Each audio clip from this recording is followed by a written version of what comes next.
So today, I'm working on my little Deutz tractor. It's a D4506, a little 3-cylinder, about 45 horse. I actually think this is the first video I've done of this thing. I kind of impulse bought it whenever my little 8N continued to keep giving out on me whenever I needed it to ted or rake hay. So, kind of just impulse bought it. Went down into southern Kentucky and picked it up. Mainly to be a hay tractor.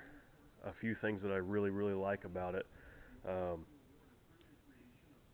Per normal for Deutz, it's an air-cooled diesel engine, a little 3-cylinder. It does have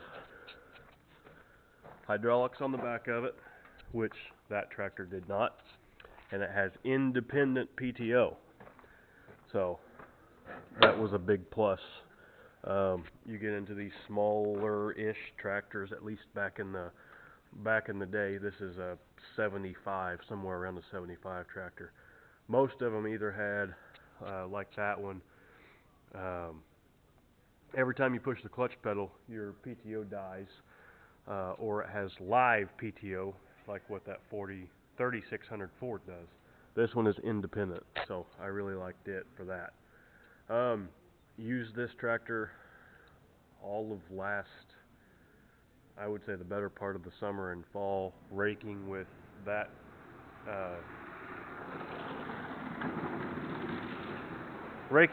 tin-wheel rake, and it does really good with it.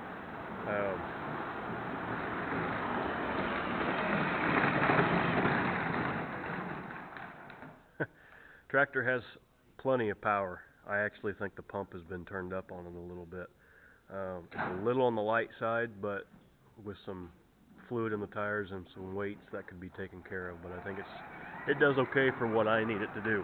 But what I'm doing today, mainly needing to fix the brakes on it. You can see I've already got the tire off. I didn't film it because it's pretty standard stuff. So lucky for me, I've already had this apart because I wanted to make sure I had the right parts before I went to fix it. So brakes on this one are normal for older drum style brakes tractors. That tractor back there, that little 3600, I've done videos of it. The drums on it had like a lip up here on the upper part. So there's like the inside lip, and then there was an outside lip to where you could grab on it. Not necessarily with like a puller because it's just too stinking big. But I was able to get like a screwdriver or a chisel in the back of it and then hammer it with a hammer. Work it this way, and then the bottom, and then that, and then that, and then that, and then that. And the whole thing just worked loose. This has got nothing though. There's nothing to grab onto on the drum for there, and I really don't know why, but if you would just drill a hole right there and thread that and do the same thing there, you could force that with a bolt. But what I ended up doing the first time was, because that drum was stuck, I could not get it to move at all. I actually welded some little strap metal, welded it a good inch and a half in, and left just a itty bitty little bit sticking out on both sides, and then stuck a big puller and just ripped those strap metal pieces out. And you can see, I mean, I actually got decent penetration down in there, but it was stuck. The whole reason I was doing it, one, to see the condition of the brakes and adjust the brakes, but you can see I've got a broken stud. One of my lug nuts was missing, so I only had 1, 2, 3, 4 lug nuts on it, and then all but one of them are short. So my lug nuts were only grabbing like half of the length of the lug nuts on them because these are too short. This is actually the right one, and it was grabbing a full a full lug nut width, but all of the rest of them were short. So I wanted to pull them off and fix it. But how I ended up getting this drum off, put the puller on it, ripped those out, and thought, well, what am I going to do now? I came into the back side and took all of these bolts out. These hold their hub on. And now all of those are out. Those are bolts. This is the right hand side. So if you are doing this job by yourself, something that you need to know, or at least be aware of, if you can, depress your differential lock, and I'll show you why here in a minute. But if you're doing it by yourself, if you depress that differential lock before you pull this thing out, your collar will stay in place in there.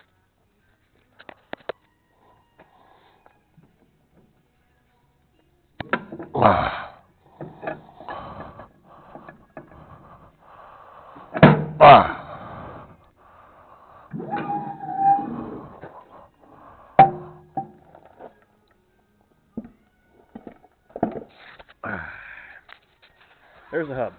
There's the axle shaft. The reason that you want to hit your diff lock, that collar in there, I don't know how easy it is for you to tell. If I had somebody else here to where I could have a second person, I'd take it out and show you what it is, but it's really just a collar that slides over that axle shaft to where when you hit your diff lock, it slides and then engages with teeth up there. If you don't push your diff lock, that collar will come out with the shaft. It's a little more of a pain in the butt to put it back in. I didn't realize that you were supposed to hit your diff lock whenever you took it out. So the first time I took this apart, that collar came with it. I was like, uh-oh, but it's not that bad to get back in there. So the brakes are the same as any other drum brakes for a smaller tractor, really. I mean, you got your shoes and your drum, your springs there, and your adjuster. It's really all the same. Those studs, which I've just did, I didn't film any of it because I didn't figure you wanted to listen to my air hammer. New studs are in.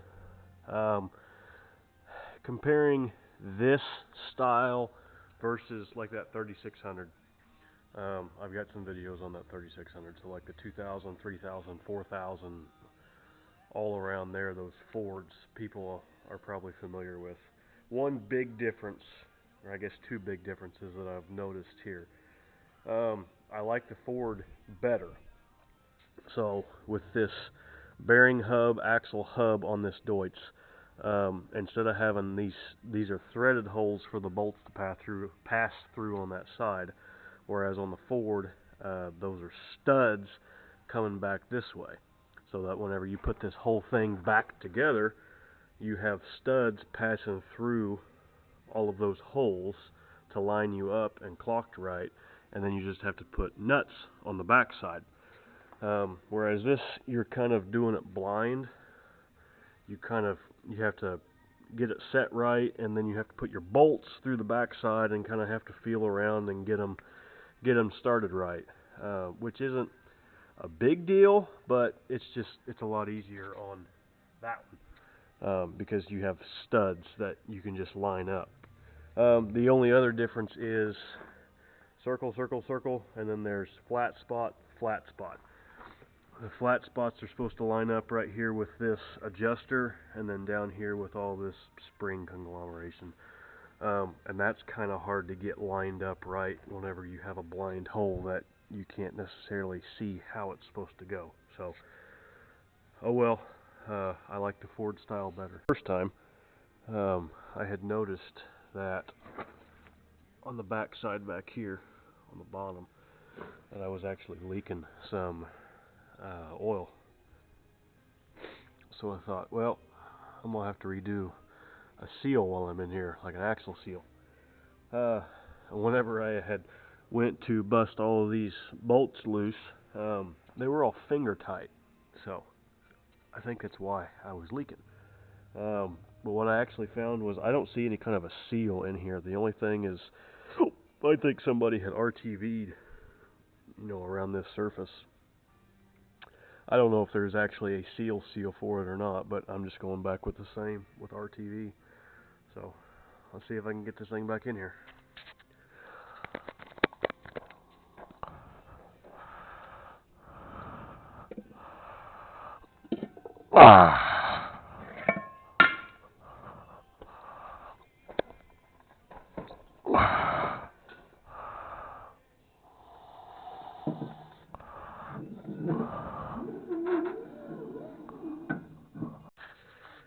I hope I'm still in the record mode. I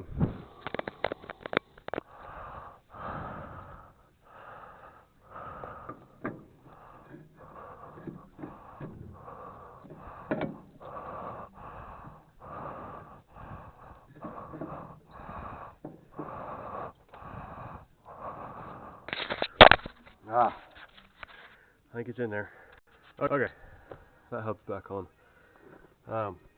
All the bolts back there are snug, or at least most of them are snug. While I wait for that RTV to cure a little bit before I put the wheel back on. A little more about the tractor. I have no clue how many hours are on it. I've put probably 50 on it. I just replaced the tack.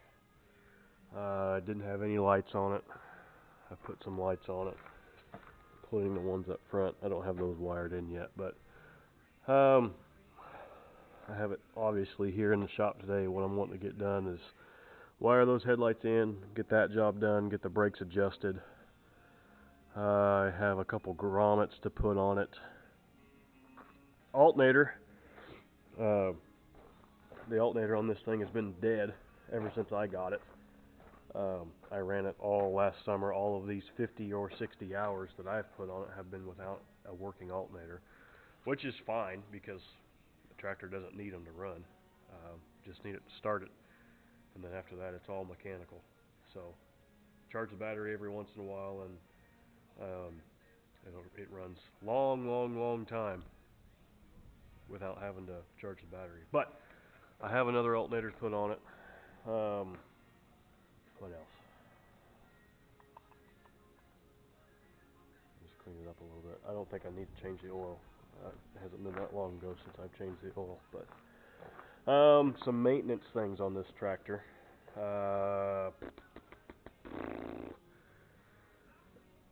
Once I pop the hood, I'll show the whole air-cooled portion of it. Fuel filter and oil filter. So here is one thing, probably the most important thing before I start losing you guys. So this is the injection pump right here. 1, 2, 3 cylinders. It is a Bosch pump. Similar style to like the P pump. I think at least on my big tractor, it looks identical to like a P pump that you would find on a Cummins. I think it is actually an A pump, which I don't know what the difference are between them, but where I'm going with this is that pump has got its own oil supply. Not supply, but reservoir. So that's an Allen headed plug at the top. You pop that plug out, and then there's 1, 2, and then there's a third bolt head at the bottom right there. Let me get my lights. Right there on the bottom. That is the check plug for the oil in that pump. You're supposed to check the oil in that pump every once in a while. I don't think a whole lot of people know about that.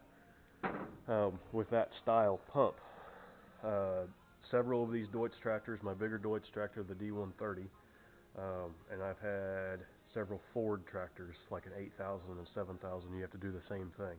If you don't check that oil, you will eventually either A, run it out of oil, or it will eventually gum up and your pump will start failing internally. We've had a tractor run away because I believe the racks inside got bound up. Maybe it was an internal pump failure, maybe it was a lack of oil, I don't know. But check out pump oil. Hydraulic oil, that's where you check your hydraulic oil, at least for the transmission portion of it.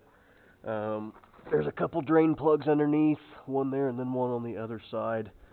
I do not think that this tractor has got a transmission oil filter on it, but right here, this is a hydraulic oil filter. It is, my understanding is, it filters the oil coming back from your hydraulic outlets on the back. So that's a filter, that's a check plug right there, and then back here on the back side of it, I actually haven't checked this one yet. Back underneath, I need my light again.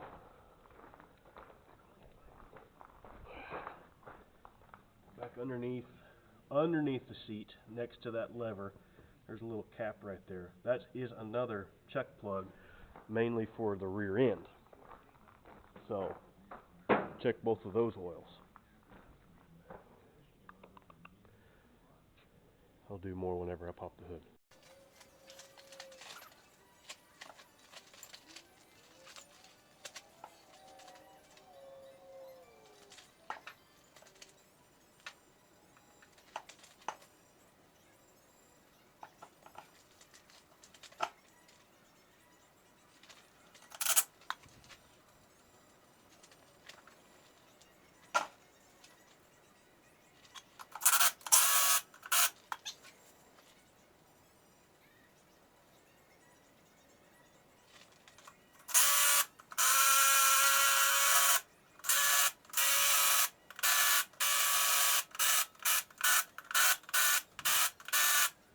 So hood's popped. One of the things about this, so there's your exhaust. When your hood is down, that muffler just slides in on top of the hood. So to pop the hood, you have to remove that muffler, which, as long as it's cold like this, is fine. But if you're out in the middle of the field and it dies or whatever and you need to open the hood up, that sucker gets a little bit hot. And I don't necessarily like how that hood comes all the way back like that, because it's a little heavy. But anyway, there's the alternator I'm replacing. So it is an air-cooled engine. I went over on my bigger tractor, the D130, did a little bit of an overview of it. So there's battery and air filter. There is no radiator whatsoever. There's no coolant. There's no water pump. Come on now.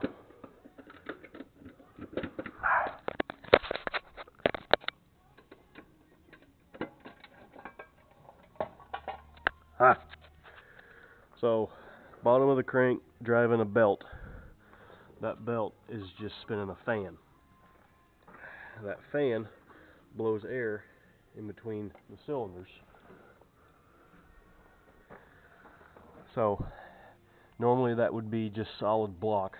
Those are individual cylinders with fins and then passageways in between them.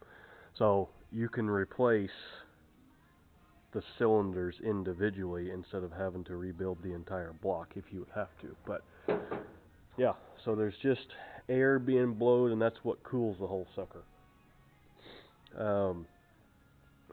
Something I would like to do on this tractor before I get it going into the next hay season is adjust the valves on this.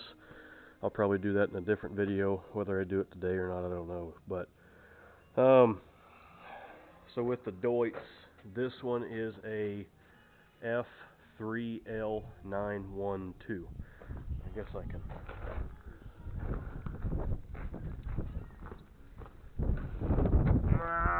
There it is. F3L912. So F, let the wind die down. F just means vehicle use. 3 is 3 cylinders. L is inline, and then 9 centimeter bore with a 12 centimeter stroke. So it's kind of simple. The bigger D130 that I have is a BF6L912. So the B just means turbocharged. So turbocharged for vehicle use, 6-cylinder, inline, 912. But all the maintenance that you really have to do on these tractors is just blow them off and keep them clean. Blow the cylinder fins, make sure you don't have a lot of gunk on there, which this one's, it needs it. I've been running it for a while. You want the fan blades to be clean, otherwise you don't get the air movement that you need. Yeah, that's about it. So yeah, here it is. I will do probably another video on adjusting valves. I guess I can do more videos on it as they come up, but I don't know. There it is.